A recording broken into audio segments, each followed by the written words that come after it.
Ito mga boss, turo natin yung timing ng 3SC Avanza 1.5. Lapit mo yung camera at ito napakasimple lang yung timing mark.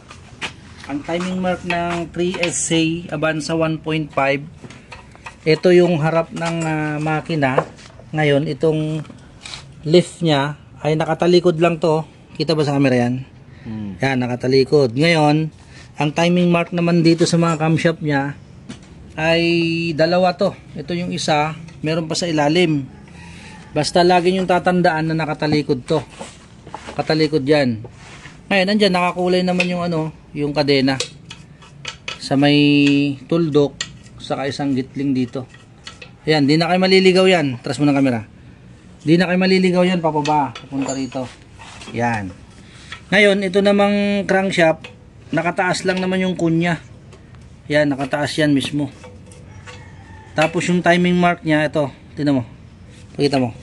Ito, tutong tuldok na to. Yan, kulay, may kulay yung kadena niya, yung chain niya.